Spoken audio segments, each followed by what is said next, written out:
Hello guys and welcome back to my channel. Today in this video I'm going to take a close look on the mini quadcopter from DHD. This is the mini Reddie. It features this interesting structure that we're going to see in a second, and it encased in this remote controller. So let's open it up and see what we're getting inside.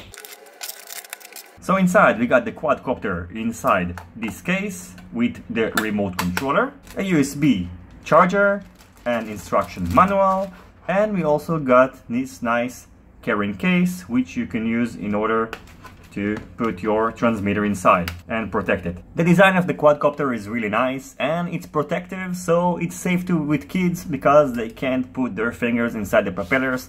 Not that these propellers are going to do a lot of harm, but still it's good that if you plan to fly with your kids, like small children, it is much safer than the other quadcopters without this exterior.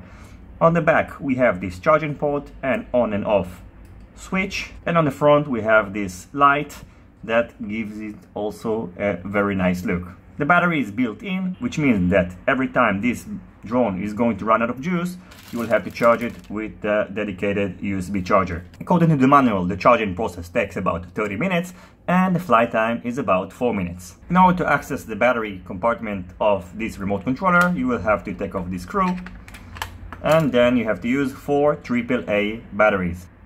In order to bind the remote to the quadcopter, first turn the remote on, then turn on the transmitter,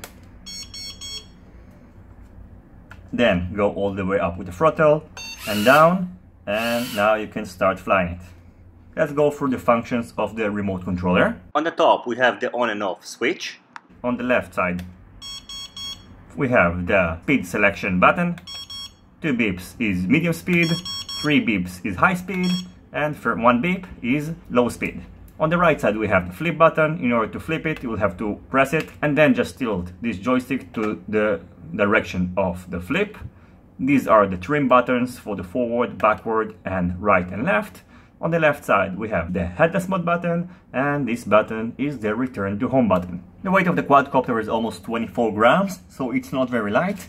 I would like to do also a lift test, but I don't think this quadcopter will be able to lift much, but we'll have to try it and see. So what I'm going to do, I'm going to charge the quadcopter and take it for a test flight and lift test.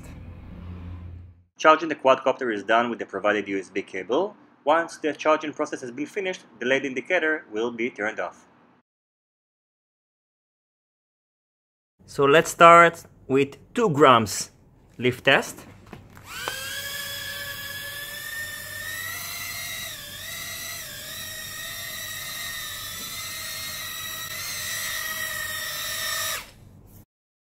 Let's try it with 5 grams. So this is right now full throttle, so 5 grams is too much for it. So if you're looking to do FPV with it, this is not the right quadcopter for you, because the combination of the motors, battery, and the weight of this quadcopter does not allow you to do it.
Overall, the Mini Reddie is a very nice quadcopter. It's portable, its protective case makes it friendly for children, and it protects it against crashes. However, the flight time is a little bit disappointing. It's only around 3 minutes of semi-aggressive flying, and the lack of the ability of changing batteries also makes it a little bit problematic, because after about 3 minutes of flight time you will have to charge it again, and it limits this quadcopter.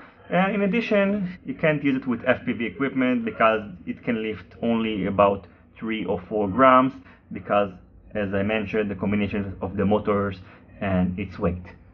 So for $17–18, I think it is a nice quadcopter, and it can teach you the basic of flying, and it's safe to be used around children, which is also a big plus. So thank you for watching this video. I hope you enjoyed it. If you have any questions about this quadcopter, feel free to ask it in the comment section below, and see you on my next videos. Goodbye.